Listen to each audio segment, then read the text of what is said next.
Hi, going to see if we can continue to redeem ourselves on the DAX rotation. And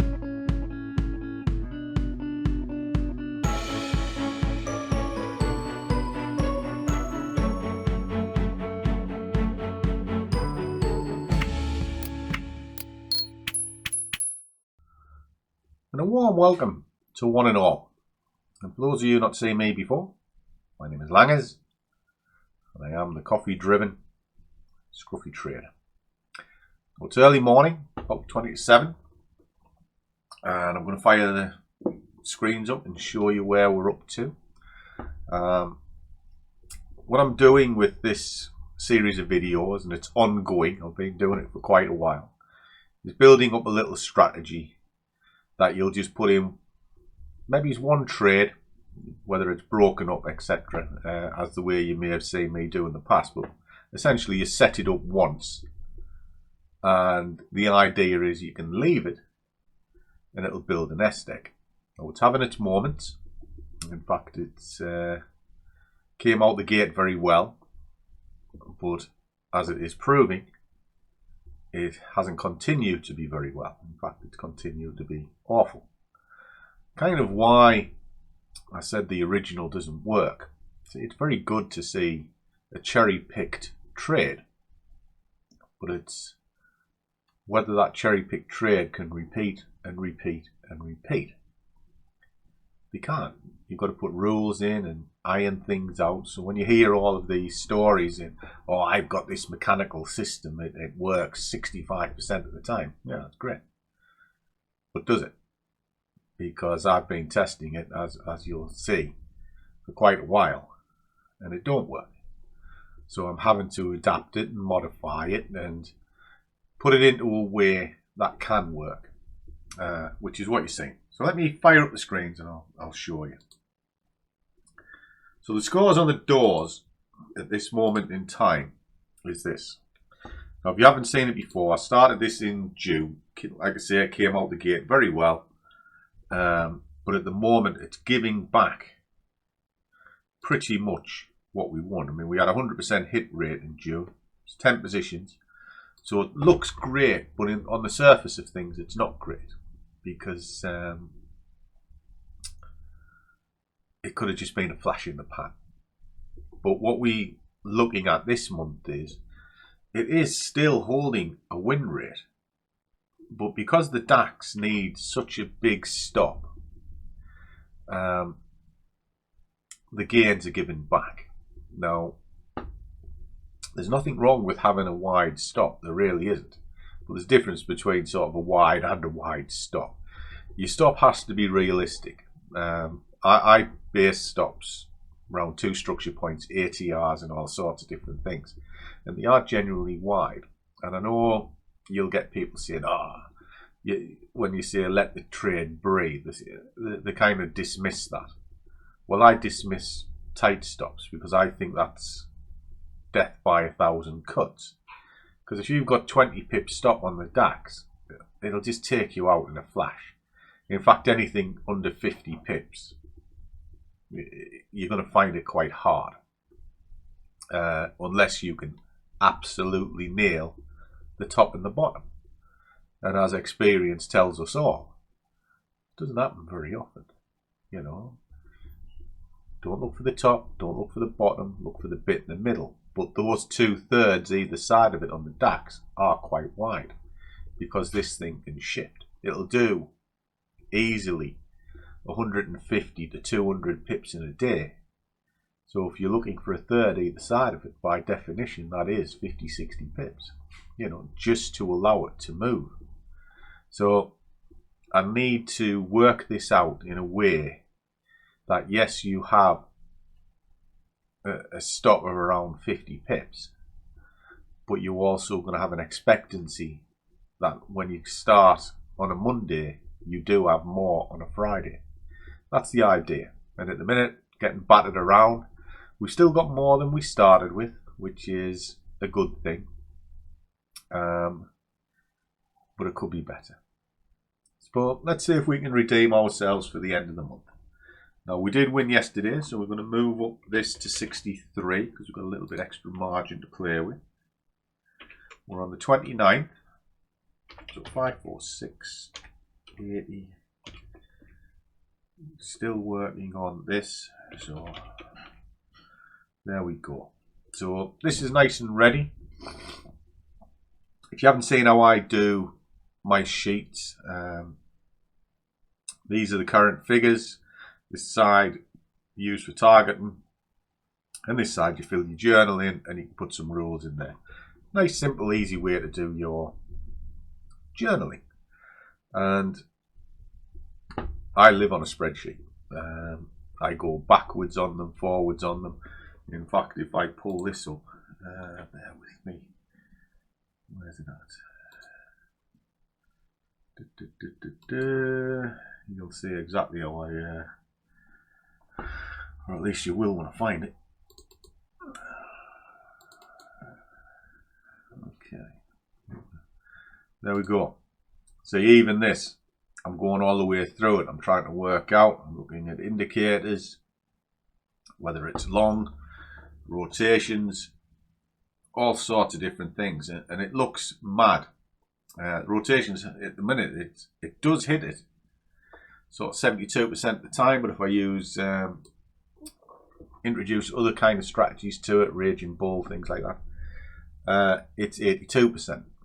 And so what I'm trying to do is join the two together to make a solid strategy, because one of the things that's happening with it is when I look at it, the reward is nowhere near the risk, and I need to kind of balance them out. Raging bull, fine. Rotation, not so much.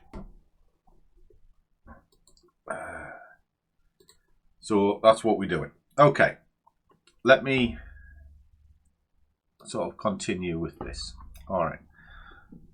Now I'm going to try and take this long today. And what I want to see the price recede down somewhat and then turn around. That's the general game plan for today. And the idea is I want to enter in this box, and then anything up into this box is profit from there. Okay, so this box is my last point of entry, and my profit taking is from that dotted line up into there. But at the moment the price is too close to the dotted line to even consider it as a trade. This is one of the other parts of the rotation. If there isn't enough profit in it, just scratch it. Just don't even attempt to take it. If the criteria isn't there, when the clock ticks over 7 and the spreads start sorting themselves out, just walk away from it. And if it means you don't trade that day, you don't trade that day. It just means that you made nothing. And that's not a bad thing, because if you enter the market, you could lose. And you're better off having 0 than a minus. Just my thoughts. So I'm going to pause the camera now at 7 o'clock, and I'll come back at 7 when it's time to enter into the markets. Okay guys, so it's now come on to 7 o'clock. We're just going to hang fire a little bit. Because I want to see what goes on. Now I'm going to let it settle down, because as I was saying earlier, if it's not able to enter inside the box, there's no point taking the trade. So I need to let it come back on itself. Looking at it, yeah, give it a few minutes, because it's 7 o'clock now. It's the initial spike. Ideally, it'll come back down. The market often does. It kind of unwinds a little bit. And even if it goes up and comes back, I'll be happy with that, because the way I'm going to enter it in is I'm going to follow the price. But at the moment, it's kind of, it's just not worth it. Let's put it that way. So what we'll do, we'll let it run out. So I'll just leave the camera running.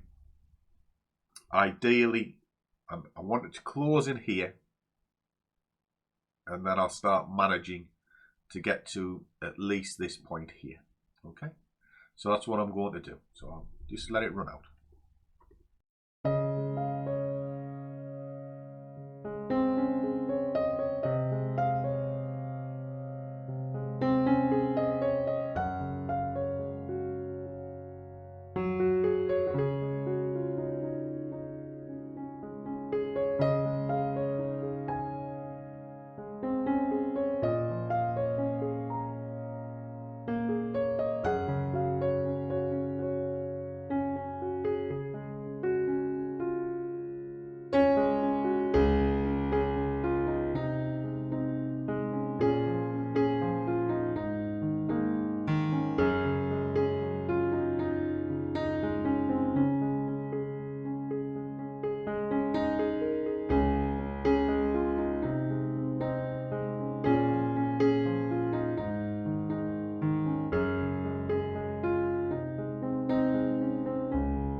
Okay guys, cracked the second entry point.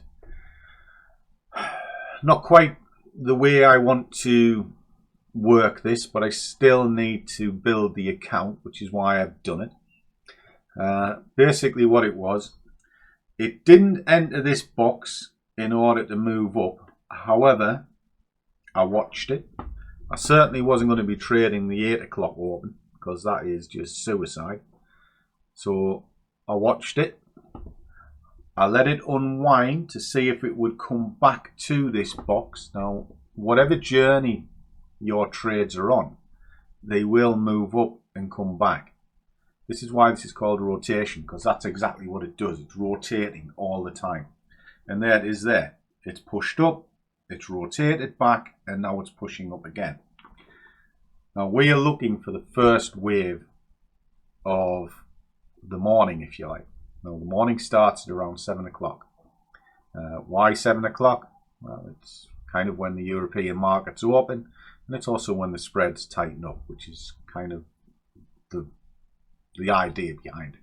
If you start entering this around 6 o'clock in the morning, when 7 comes and all the money flows in, it'll probably catch you unawares, and you're going to be caught on the wrong side of a trade.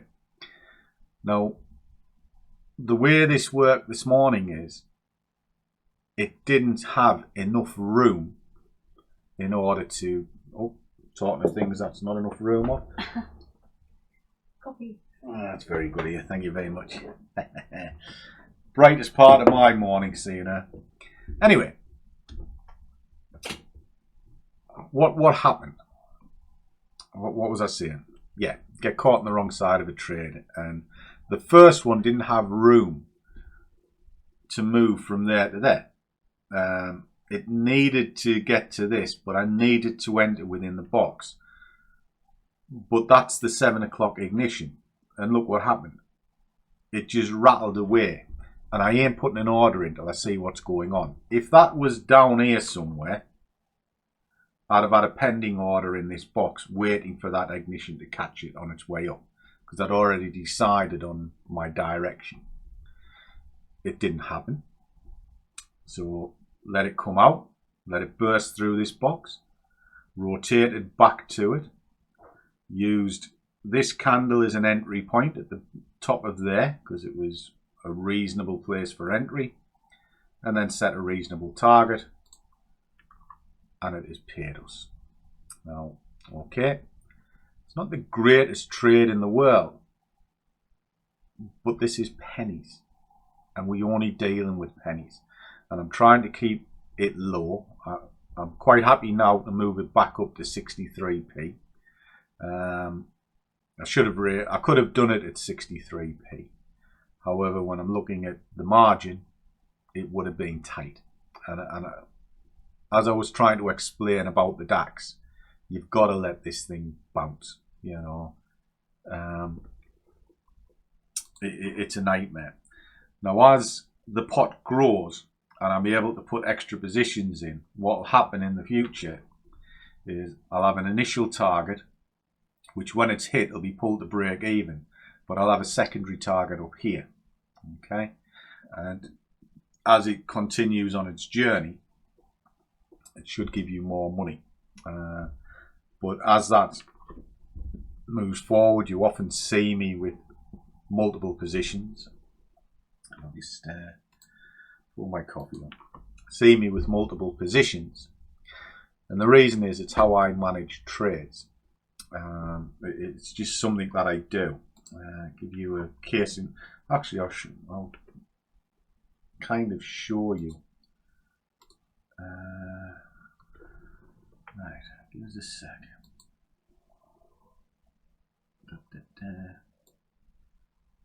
There's a multiple position set up there. Each one of these is an order running up, and it should be in profit, which it is, and it'll just work its way up and keep me out of trouble.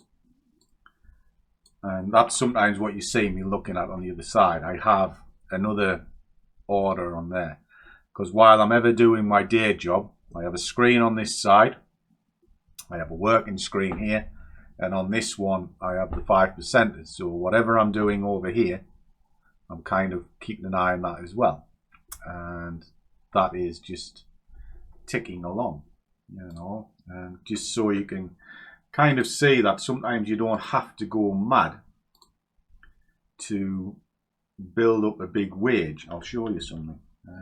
Bear with me. Well, hold on. Hey, have I just done that and not switched the screens over? Oh, what a tit. What a tit. Oh, it's too early. I haven't had my coffee. Right, I'll quickly just flick that screen back over. Oh, what an arse. Right, okay. Right. Multiple bloody hell. Multiple orders. Right, let's just pull that over. Right, there you go.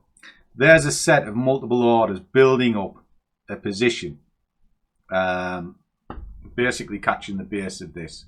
And I'll start rattling this up. Now this is just moving into profit now, as you can see. It's ticking along quite nicely. And that'll just sort itself out. Now, as I was saying, you don't need to have mass amounts of money to make a wage, because this is my 5%ers account, which is what that is from, and it is rattling away just nicely.